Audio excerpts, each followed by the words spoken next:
o Lula ainda não vê uma solução para o drama da Venezuela, mas pelo menos ele emite sinais de que começou a enxergar o problema.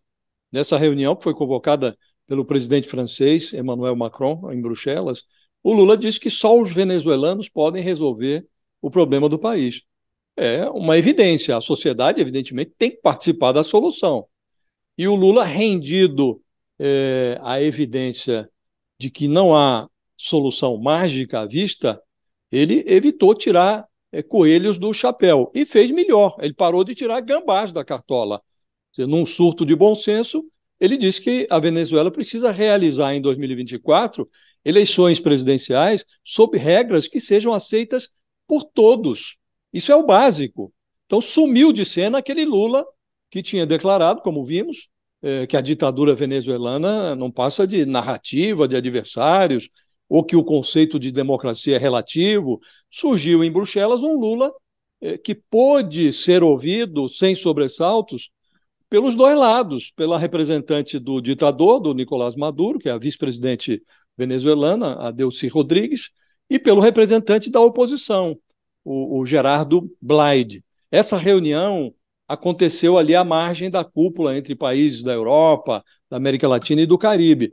Estavam lá também o Gustavo Petro e o Alberto Fernandes, presidentes da Colômbia e da Argentina. O Petro, ele enfiou o dedo ali na ferida nessa conversa, porque ele mencionou o expurgo de opositores na Venezuela. Então, sem a suspensão desses vetos que são impostos ali pelo regime do Nicolás Maduro à oposição, a ditadura venezuelana vai oferecer ao mundo mais um simulacro de eleição. Então, a solução passa pelo levantamento desses vetos aos oposicionistas. E o Lula, ao perceber que não tinha nada de proveitoso a dizer sobre essas inabilitações, ele silenciou, percebeu que há vantagens de não demonstrar com palavras os vazios que ainda não foram preenchidos na inconsciência. Então, houve um grande avanço da parte do Lula. Ele parou de dizer bobagens, começou a dizer coisas que têm nexo. Isso é muito relevante, porque o Brasil é ator, é protagonista nesse processo da Venezuela, por todas as razões, inclusive porque o descalabro venezuelano desemboca no Brasil. Estamos aqui recepcionando, como devemos recepcionar, as vítimas do regime venezuelano, que chegam no Brasil às levas. Então, convém ao Brasil participar desse processo de redemocratização na Venezuela. E é uma grande notícia, Fabíola, o fato de que o Lula parou de dizer bobagens, começou a dizer coisas que fazem nexo. Nós vamos estar lá, né? Porque eu sigo o Bolsonaro nas redes Também sim. sociais. Eu acho que são milhões e milhões de pessoas que seguem o Bolsonaro nas redes sociais. Né? O que eles dizem é isso, que causa espécie, preocupação com o exercício da liberdade de pensamento e opinião. Eu não sei se isso estaria em risco, porque é curioso esse pedido, porque, por exemplo, eu sigo o Bolsonaro, qualquer pessoa que entrar no meu Twitter vai ver lá que eu sigo o Bolsonaro, porque tem a lista de quem você segue. Né? O que isso poderia ameaçar quem segue o Bolsonaro? Quer dizer, mas você tem os dados de identificação, é, talvez um pouco de invasão maior aos seus dados pessoais. Os dados já estão na plataforma. Eu sempre costumo falar isso, essa coisa do sigilo total, né?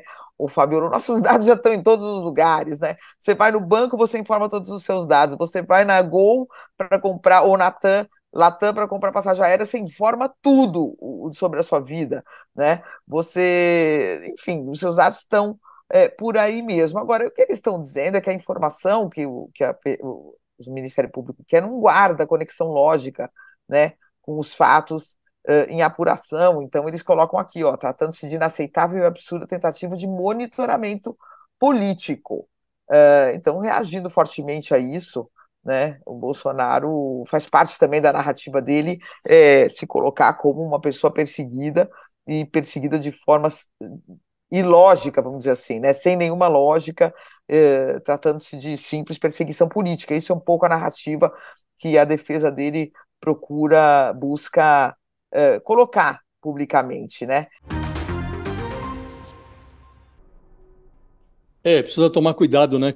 É como a Mônica já realçou, o Lula costuma tratar tudo como uma grande revolução, né? É preciso verificar se os bancos vão aderir. Há um estímulo, né? Nenhum banco está fazendo favor nenhum aí. Há um estímulo tributário para os bancos que aderirem. O governo liberou ou reservou algo como 50 bilhões de reais para serem utilizados como créditos presumidos por bancos que aderirem a esse programa. E interessa, evidentemente, à economia que os devedores sejam reabilitados, porque, uma vez reabilitados, eles voltam a consumir. E consumo, presumivelmente, é um outro nome para a retomada da economia, que é o que o governo tenta fazer. De fato, esse programa precisava ser feito. Na campanha, nem foi o Lula quem mais realçou essa necessidade de renegociar dívidas de brasileiros encalacrados. O Ciro Gomes é quem deu mais ênfase a esse programa. Ele até hoje fala que o Lula está plagiando um programa que foi vendido por ele na campanha. Agora, quem ganhou foi o Lula e quem está implementando é o Haddad. E, de fato, isso vai dando ao Haddad o, o êxito inicial nos primeiros 6 meses da política econômica, o descenso, o declínio da inflação, a criação de condições para que o Banco Central reduza a taxa de juros já a partir agora de agosto. Não se discute mais se vai cair ou se não vai cair. O que está se discutindo agora é que 0,5 ponto percentual é pouco, que o Banco Central tem que diminuir pelo menos meio ponto percentual nessa reunião do Copom prevista para agosto. E agora, o ministro da Fazenda enrolado nessa bandeira do desenrola. Tudo isso vai dando uma aura de alternativa presidencial ao Fernando Haddad. Parafraseando